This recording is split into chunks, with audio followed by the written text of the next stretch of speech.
As discussed in the previous episodes, mental health starts with awareness and starts from the heart, where our thoughts come from.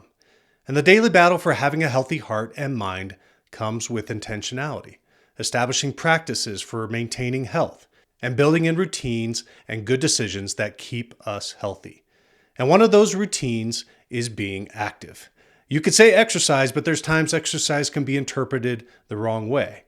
Now, I'm a big proponent of weekly resistance training, regular cardiovascular exercise, and mobility exercises as well. But while I think these are foundational practices for physical health, mental health doesn't require all these routines, despite the fact I believe they are the best. At a foundational level for mental health, continued research is supporting the overwhelming benefits of walking. The practice of walking acts as a stress reducer, a mood enhancer, and can be used for social interaction. A study published by JAMA Network Open indicated participants who walked more than 7,500 steps per day were 42% less likely to experience symptoms of depression compared to those who walked fewer steps.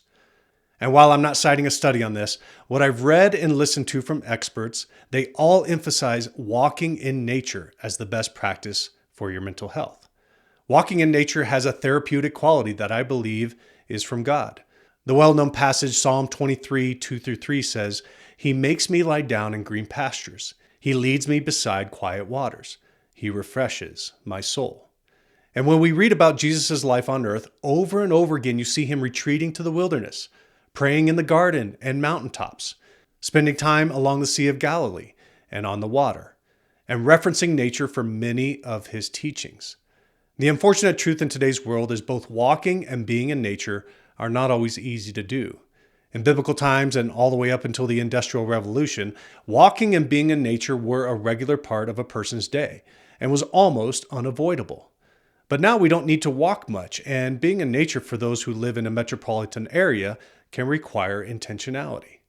But my encouragement to you today is to develop a rhythm of being active and finding time weekly to be in nature.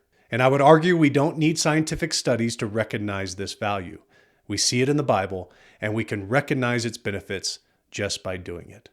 So be active. Find ways to move your body and use God's beautiful gift of creation to restore your soul as he declares his glory through nature. Carpe Eternitatem.